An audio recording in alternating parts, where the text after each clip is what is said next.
യേശുവിൻ്റെ നാമത്തിൽ എല്ലാവരെയും വന്ദനം ചൊല്ലുന്നു. പ്രൈസ് മീഡിയയിലൂടെ പ്രൈസ് ജനറേഷൻ ചർച്ചിൻ്റെ പ്രോഗ്രാം ശ്രദ്ധിക്കുന്ന എല്ലാ പ്രിയപ്പെട്ടവരെയും കർത്താവ് അനുഗ്രഹിക്കട്ടെ. കർത്താവിൻ്റെ നാമത്തിൽ നമ്മൾ ഒരുമിച്ച് കൂടുന്ന ഈ അല്പസമയം നമ്മുടെ ജീവിതം മാറി മറിയും. ഇന്ന് എനിക്ക് നിങ്ങളോടൊരു കോട്ട് പറയാനുള്ളത്, ഒരു കാര്യം മുഴുവനും അറിയില്ലെങ്കിൽ അതിനെക്കുറിച്ച് സംസാരിക്കരുത്, വാമൂടുക. ആരെങ്കിലും എന്തെങ്കിലും ഒരു കാര്യം പകുതി വന്ന് പറഞ്ഞാൽ നമ്മളതിനെ വലുതാക്കി മറ്റൊരാളോട് കൈമാറരുത്. നമുക്കറിയാൻ പാടില്ലാത്ത കാര്യങ്ങളെ, മുഴുവനുമായിട്ട് അറിയാൻ പാടില്ലാത്ത കാര്യങ്ങളെ നമ്മൾ നമ്മുടെ വായിൽ എടുക്കരുത്, ശ്രദ്ധിക്കരുത്, മറ്റൊരാളോട് പറയരുത്. അനേകർക്ക് അതൊരു ദോഷം ഉണ്ടാകാൻ സാധ്യതയുണ്ട്. ഞാനത് ശ്രദ്ധിച്ചിട്ടുണ്ട്. ചില ദൈവദാസന്മാർക്ക് തെറ്റായ ഇൻഫോർമേഷൻ കൊടുത്തിട്ട് അവരത് പ്രസംഗത്തിൽ പറഞ്ഞു. പിന്നത്തേതിൽ ഒത്തിരി പേർക്ക് അത് മുറിവും കണ്ണുനീരും കയ്പും ഒക്കെയായി. നമ്മൾ പറയുന്ന വാർത്തകൾ, നമ്മൾ കേൾക്കുന്ന കാര്യങ്ങൾ എല്ലാം ദൈവികമാണോ, ദൈവത്തിൽ നിന്നാണോ, സത്യസന്ധമാണോ, പരമാർത്ഥമാണോ എന്നൊന്നും വിവേചിക്കാതെ നമ്മൾ പറയുന്നത് ഒത്തിരി പേർക്ക് ദോഷം ചെയ്യും. അതുകൊണ്ട് ഒരു കാര്യം മുഴുവനും അറിയില്ലെങ്കിൽ വാമൂടുക. അത് നമുക്ക് ഒത്തിരി അനുഗ്രഹമായിരിക്കും. സകലതും കേൾക്കാൻ നമുക്ക് ഈ ഭൂമിയിലായതുകൊണ്ട് എല്ലാം കേൾക്കുക. എന്നാൽ എന്ത് പറയണം എന്ത് പറയരുതെന്നും തീരുമാനിക്കാനുള്ള തീരുമാനശേഷി നമുക്കാണ്. നമ്മുടെ വാഗുണ്ട്. ഒരു ദോഷം ആർക്കും ഉണ്ടാകരുത്, ഒരു തകർച്ച ഒരാൾക്ക് ഉണ്ടാകരുത്. എന്നൊരു നല്ല വാർത്തയെ, ഒരു പ്രൈസ് റിപ്പോർട്ടിനെ നമുക്ക് ആഘോഷിക്കാം, കർത്താവിൽ ആനന്ദിക്കാം. കർത്താവ് അതിനുള്ള കൃപ നമുക്ക് നൽകട്ടെ. നമുക്ക് അപ്പോസ്തല പ്രവൃത്തി 13-ാം അധ്യായത്തിലേക്ക് കയറാം. അപ്പോസ്തല പ്രവൃത്തി 12-ാം അധ്യായം പ്രാർത്ഥനയുടെ റിസൾട്ടാണ്. അപ്പോസ്തല പ്രവൃത്തി 13-ാം അധ്യായം ഉപവാസത്തിൻ്റെയും ആരാധനയുടെയും റിസൾട്ടാണ്. ഉപവാസവും ആരാധനയും. അവിടെ പ്രാർത്ഥിക്കുന്നില്ല. 12-ാം അധ്യായം പ്രാർത്ഥനയാണ്. എന്നാൽ 13-ാം അധ്യായം അന്ത്യോക്യ സഭയിൽ അവർ ആരാധിക്കാൻ വേണ്ടി ഭക്ഷണം വെടിഞ്ഞ് കർത്താവിനോട് ചേർന്നിരിക്കുന്നു. അവർക്ക് കർത്താവിനെ ആരാധിക്കണം. ചെറിയ ആൾക്കാരൊന്നുമല്ല. എങ്ങനെയുള്ള കൂട്ടരാണ് ആ അധ്യായത്തിൽ നമ്മൾ കാണുന്നത്? അന്ത്യോക്യയിലെ സഭയിൽ ബർനബാസ്, നീഗാർ എന്നു പേരുള്ള ശീമോൻ, കുറേനക്കാരനായ ലുക്യോസ്, ഇടപ്രഭുവായ ഹേരോദാവോടുകൂടി വളർന്ന മനായേൻ, ശൗൽ എന്നീ പ്രവാചകന്മാരും ഉപദേഷ്ടക്കന്മാരും ഉണ്ടായിരുന്നു. ആ സീസണിൽ ഏറ്റവും ശക്തിയോടെ കർത്താവ് ഉപയോഗിക്കുന്ന ഒരു ഗ്രൂപ്പ് അന്ത്യോക്യയിലെ സഭയിൽ അവരൊരു പ്രോഗ്രാം ഇട്ടു. എന്താണ്? നമുക്ക് ആരാധിക്കാം, ദൈവത്തെ ആരാധിക്കാം. അവിടുത്തെ പ്രോഗ്രാം ഒന്നേ ഉള്ളൂ, ആരാധന. രാവിലെ തൊട്ട് വൈകിട്ട് വരെ, വൈകിട്ട് തൊട്ട് നേരം വെളുക്കുന്നവരെ ദൈവത്തെ ആരാധിക്കുക. സ്വർഗത്തിൽ രാപ്പകൽ ആരാധിക്കുന്ന ദൈവത്തെ ഭൂമിയിൽ നമുക്കൊന്ന് ആരാധിക്കണം. നമ്മെ രക്ഷിച്ച, നമ്മെ സൗഖ്യമാക്കിയ, നമ്മെ അഭിഷേകം ചെയ്ത, നമുക്കൊരു പുതിയ നിയമം തന്ന, നിത്യജീവൻ തന്ന, പാപത്തിൽ നമ്മെ വെളിയിൽ കൊണ്ടുവന്ന ദൈവത്തെ ഉള്ളിടത്തോളം ഞാൻ നിന്നെ സ്തുതിക്കുമെന്ന് പറഞ്ഞ ദാവീദ് പറഞ്ഞതുപോലെ അവർക്കൊന്ന് സ്തുതിക്കാൻ അവരൊരു പ്രോഗ്രാം തന്നെ ചെയ്തു. അതിനുവേണ്ടി അവർ ഭക്ഷണം മാറ്റിവെച്ചു. അങ്ങനെ അവർ ആരാധനയ്ക്ക് വേണ്ടി അവർ സമയമെടുക്കുകയാണ്. ആരാധനയ്ക്ക് വേണ്ടി അവർ വില കൊടുക്കുകയാണ്. 2-ാം വാക്യം, അവർ കർത്താവിനെ ആരാധിച്ചും ഉപവസിച്ചും കൊണ്ടിരിക്കുമ്പോൾ, അതായിരുന്നു അവരുടെ പ്രോഗ്രാം. അവർ കർത്താവിനെ ആരാധിച്ചും ഉപവസിച്ചു. ആരാധന ബ്രേക്കാകാതിരിക്കാൻ അവർ ഭക്ഷണവും കൂടി വെടിഞ്ഞു. അപ്പോൾ അതിൻ്റെ പേരിൽ എഴുന്നേറ്റ് പോകണ്ടല്ലോ. അല്ലെങ്കിൽ രാവിലെ എഴുന്നേക്കണം, ഉച്ചക്ക് എഴുന്നേക്കണം, വൈകിട്ട് എഴുന്നേക്കണം. ഭക്ഷണം കഴിഞ്ഞാൽ ഒരു ഉറക്കം വരലുണ്ട്. ആ ഉറക്കം എന്തെങ്കിലും ഹെവിയായിട്ട് കഴിക്കുമ്പോൾ, ഭക്ഷണം കഴിച്ച് കഴിയുമ്പോൾ നമ്മുടെ ആമാശയത്തിലെ ഭക്ഷണം ദഹിക്കാൻ കൂടുതൽ അവിടെ പ്രവർത്തനം സ്ട്രോങ് ആകാൻ തലച്ചോറിലുള്ള ബ്ലഡ് പോലും ഈ ആമാശയത്തിൻ്റെ ചുറ്റുമുള്ള ഏരിയകളിൽ പ്രവർത്തിക്കും. അങ്ങനെ വരുമ്പോൾ തലയ്ക്ക് ഒരു മന്ദതയുണ്ടാകും. അങ്ങനെയാണ് ഉറക്കം വരുന്നത്. കാരണം വലിയൊരു പരിപാടി ആമാശയത്തിൽ നടക്കുകയാണ്. അപ്പോൾ ആമാശയത്തിന് കൂടുതൽ പ്രവർത്തിക്ക് വേണ്ടിയുള്ള എനർജി വേണം. അതിനുള്ള ബ്ലഡ് തലച്ചോറിൽ പോകാതെ ഇവിടെ പ്രവർത്തിക്കുമ്പോൾ തലച്ചോറൊന്ന് മങ്ങും. അപ്പോഴാണ് നമുക്കൊന്ന് മയങ്ങാൻ തോന്നുന്നത്. എന്നാൽ ഭക്ഷണം കഴിച്ച ഉടനെ ഉറങ്ങരുത് എന്നും ഇപ്പോഴത്തെ പഠനമാണ്. കാരണം ഭക്ഷണം കഴിച്ചു കഴിഞ്ഞാൽ ഒരു 2-3 മണിക്കൂർ കഴിയാതെ ഉറങ്ങിയാൽ അതും കൊളസ്ട്രോൾ ഉണ്ടാക്കുന്നുണ്ട്. എങ്ങനെ പോയാലും കൊളസ്ട്രോളാണ്. അങ്ങനത്തെ ഒരു സീസണിലാണ് നമ്മളായിരിക്കുന്നത്. ഏതായാലും കർത്താവിൽ നമുക്ക് ആശ്രയിക്കാം. ഇവർ ആരാധിക്കാൻ തീരുമാനിച്ചു. ആരാധന ബ്രേക്കാകാതിരിക്കാൻ അവർ ഭക്ഷണം വേണ്ടെന്ന് വെച്ചു. അതുപോലെ ദൈവത്തെ ഒന്ന് ആരാധിക്കണമെന്ന് അവർ തീരുമാനിച്ചു. ആ ആരാധന അവരുടെ ജീവിതത്തെ മാറ്റി. അവിടെ വായിക്കുന്നത് ശൗലും ബർന്നബാസും എന്നൊക്കെയാണ്. എന്നാൽ പിന്നത്തേതിൽ ശൗല് പൗലോസാകാനൊക്കെ കാരണമായത് ഈ ഒരു ആരാധനയാണ്. ബർന്നബാസും ശൗലും അവിടെ ഒത്തിരി പേര്, അവിടെ ഉയർന്ന പദവികളിൽ ഉണ്ടായിരുന്ന ആൾക്കാരൊക്കെ അവിടെയുണ്ട്. ആ കൂട്ടത്തിൽ ഇവരുടെ ആരാധനയുടെ നടുവിൽ പരിശുദ്ധാത്മാവ് സഭയോട് പറഞ്ഞു, ഇവിടെ 2 പേരിരിപ്പുണ്ട്, അവരെ ആ ഒരു അപ്പോസ്തോലിക ശുശ്രൂഷയിലേക്ക് വേർതിരിക്കാൻ പറഞ്ഞു.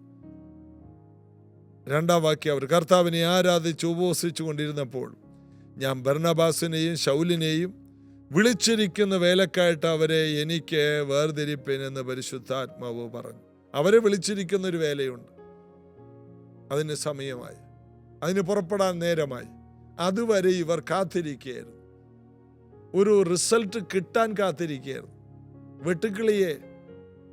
അവർക്ക് വെട്ടുക്കിളിക്ക് രാജാവില്ലെങ്കിൽ അവർ അണിയായി പുറപ്പെടുന്നു, യൂണിറ്റിയിൽ പുറപ്പെടുന്നു എന്ന് നമ്മൾ സദൃശവാക്യത്തിൽ കാണുന്നു. അവർക്ക് രാജാവില്ല, ഒരുമിച്ച് പുറപ്പെടുക എന്ന് കൽപ്പിക്കാൻ സൈന്യാധിപനില്ല, അവർക്ക് ഗ്രൂപ്പ് ലീഡേഴ്സ് ഇല്ല. എന്നാൽ അവർക്കൊരു കാറ്റിനെ എല്ലാവർക്കും അറിയാം. ആ കാറ്റിലേക്ക് അവർ ഒരുമിച്ച് പറന്നു വീഴും. അതിനു മുമ്പ് വന്ന തെക്കൻ കാറ്റും വടക്കൻ കാറ്റും പടിഞ്ഞാറൻ കാറ്റും ഒന്നും അവരെ ചലിപ്പിച്ചില്ല. അവരെ ഒരു കാറ്റ് ചലിപ്പിച്ചു. ഒരു മുഴക്കമുള്ള അനേക 1000 കിലോമീറ്റർ സഞ്ചരിക്കുന്ന ഒരു കാറ്റ്. അങ്ങനെയാണ് ആഫ്രിക്കയിലുള്ള വെട്ടുക്കിളികൾ ഇന്ത്യയിൽ രാജസ്ഥാനിലൊക്കെ പറന്നു വന്ന് വീണത്. അവർക്ക് 1000കണക്കിന് കിലോമീറ്റർ ഈ കാറ്റ് അവരെ കൊണ്ടുപോവുകയാണ്. കാറ്റ് അവരെ കൊണ്ടുപോയി ഇന്ന സ്ഥലത്ത് ഇട്ടുകളഞ്ഞു. പുറപ്പാട് പുസ്തകത്തിൽ നമുക്ക് കാണാം, വെട്ടുക്കിളിയെ മോശയുടെ ആ ബാധയുടെ സീസണിൽ അദ്ദേഹം വടി നീട്ടുമ്പോൾ വെട്ടുക്കിളികളെല്ലാം കൂടി ഒരു കാറ്റ് അവരെ കൊണ്ടുവന്നു.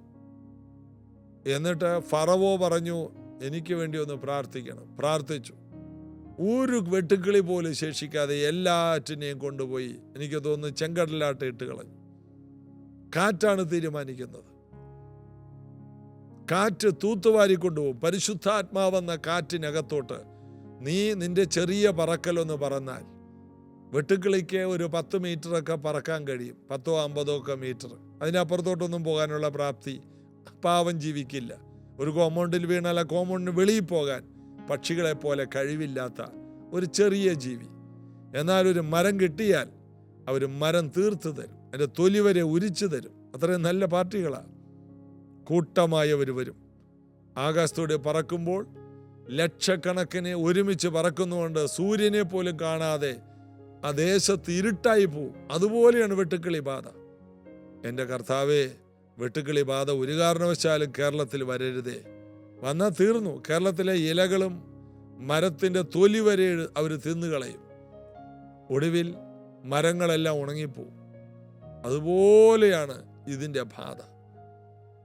അപ്പോൾ അങ്ങനൊരു ബാധയെ ഒരു കാറ്റ് കൊണ്ടുവന്നു. മോശയുടെ ഒരു പ്രാർത്ഥനയിൽ ആ കാറ്റ് വീണ്ടും വന്ന് ഇവരെ ഒരെണ്ണം പോലെ ശേഷിക്കാതെ വീണ്ടും കൊണ്ടുപോയി പറപ്പിച്ചു കൊണ്ടുപോയി ചെങ്കടലിലിട്ട് കളഞ്ഞു. ഇതുപോലെയുള്ള കാര്യങ്ങൾ ഒക്കെയുമാണ് കർത്താവ് ചെയ്യുന്നത്. കർത്താവിൻ്റെ കാര്യങ്ങളെല്ലാം അത്ഭുത കാര്യങ്ങളാണ്. പരിശുദ്ധാത്മാവിലോട്ട് ഒരാൾ വീണ് കഴിഞ്ഞാൽ, പറന്ന പരിശുദ്ധാത്മാവിൽ ആശ്രയിച്ചു കഴിഞ്ഞാൽ പരിശുദ്ധാത്മാവ് കൊണ്ടുപോകും. ഇതാണ് അവിടെ നമ്മൾ കാണുന്നത്. അവർ കർത്താവിനെ ആരാധിച്ച് ഉപവസിച്ചും കൊണ്ടിരുന്നപ്പോൾ ഞാൻ ബർന്നബാസിനെയും ശൗലിനെയും വിളിച്ചിരിക്കുന്ന വേലക്കായിട്ട് അവരെ വേർതിരിപ്പനെന്ന് പരിശുദ്ധാത്മാവ് പറഞ്ഞു.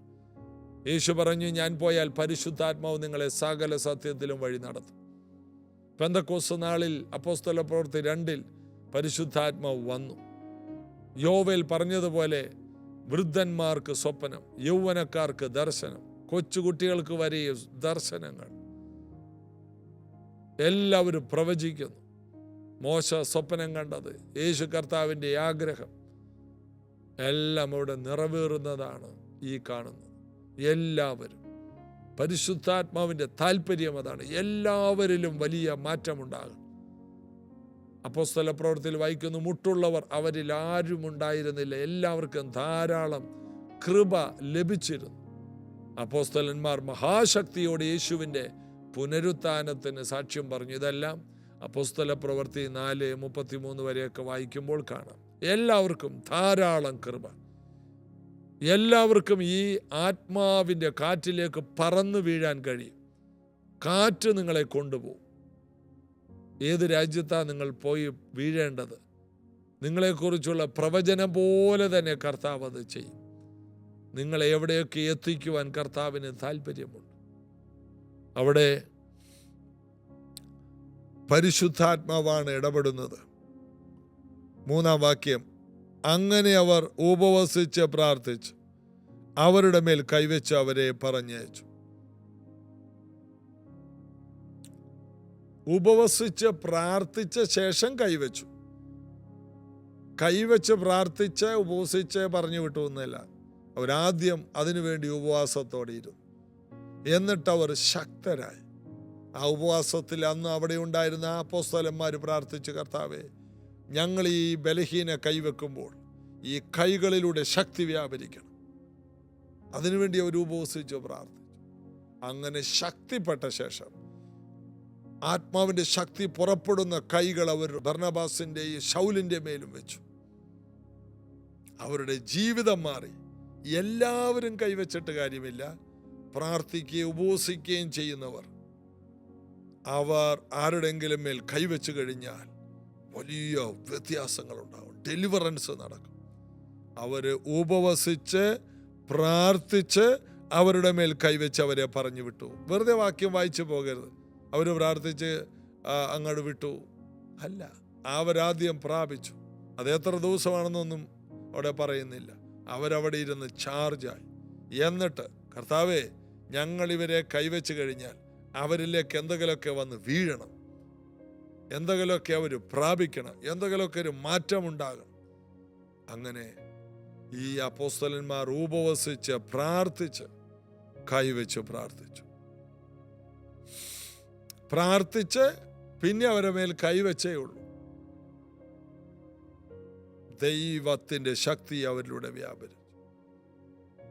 ഇതുപോലെ നിങ്ങൾ നിങ്ങളുടെ പ്രാർത്ഥനയിൽ ഇരുന്ന് ഉപവാസത്തോടെ പ്രാർത്ഥനയോടെ ഇരുന്നാൽ, ഇത് കഴിഞ്ഞ് നിങ്ങൾ പുറത്തോട്ട് ഇറങ്ങുമ്പോൾ നിങ്ങൾ കൈവെക്കുന്നതെല്ലാം റിസൾട്ടായി മാറും. ദൈവഹിതപ്രകാരമുള്ള ചിലരുടെ മേൽ നിങ്ങളുടെ കൈയും കൂടി വന്ന് വീണാൽ, നിങ്ങളുടെ കൈകളിലൂടെ വ്യാപരിക്കുന്ന ദൈവശക്തി കൂടി അവരുടെ മേൽ വന്നു കഴിഞ്ഞാൽ, അവർ പിന്നെ സാധാരണ വ്യക്തികൾ ആയിരിക്കില്ല. ഈ വചനം വിശ്വസിക്കുക. നമുക്ക് കർത്താവിൽ ആശ്രയിക്കാം, പ്രാർത്ഥിക്കാം. യേശുവിൻ്റെ നാമത്തിൽ ഇന്ന് ഈ വചനം കേട്ട എല്ലാവരിലേക്ക് ദൈവശക്തി വ്യാപരിക്കട്ടെ. ഞങ്ങൾ പ്രാർത്ഥനയോടെ അവരെ അനുഗ്രഹിക്കും. ഞങ്ങൾ കഴിഞ്ഞ ദിവസങ്ങൾ ഉപവാസത്തിലായിരുന്നല്ലോ, പ്രാർത്ഥിച്ച് ഇവരെ റിലീസ് ചെയ്യുന്നു. ഈ മീഡിയയിലൂടെ ഇത് കാണുന്നവരെ അവരുടെ ശിരസിൽ കൈവെക്കാൻ ഇപ്പോൾ കഴിയില്ലെങ്കിലും, ഇത് കേൾക്കുമ്പോൾ തന്നെ അവരിലേക്ക് ദൈവശക്തി പാഞ്ഞിറങ്ങട്ടെ. ഇത് കേട്ടുകൊണ്ടിരിക്കുമ്പോൾ തന്നെ അവർ അഭിഷേകം പ്രാപിക്കട്ടെ, അവർ വെളിപ്പാടുകൾ കാണട്ടെ, മാറ്റങ്ങൾ സംഭവിക്കട്ടെ. അനുഗ്രഹിക്കും. വലിയ അത്ഭുതങ്ങൾ നടക്കട്ടെ. യേശുവിൻ നാമത്തിൽ പിതാവേ, ആമേൻ. യേശു ക്രിസ്തുവിൻ്റെ കൃപ നിങ്ങളോടുകൂടി ഇരിക്കട്ടെ. നാളെ രാവിലെ 10:30 പ്രൈസ് ജനറേഷൻ ചർച്ചിൽ വെച്ച് അനുഗ്രഹിക്കപ്പെട്ട ഉപവാസ പ്രാർത്ഥനയുണ്ട്. വരണം, അനുഗ്രഹിക്കപ്പെടണം. വലിയ മാറ്റങ്ങൾക്ക് അത് കാരണമായി തീരും. കർത്താവ് അനുഗ്രഹിക്കട്ടെ. നാളെ നമുക്ക് ജീസസ് എവരിഡേ തുടരാം. മറ്റുള്ളവരെ കൂടി ഇതിൽ പങ്കെടുപ്പിക്കാൻ മറക്കരുത്. നിങ്ങളുടെ സഹകരണത്തിനായി നന്ദി. God bless U.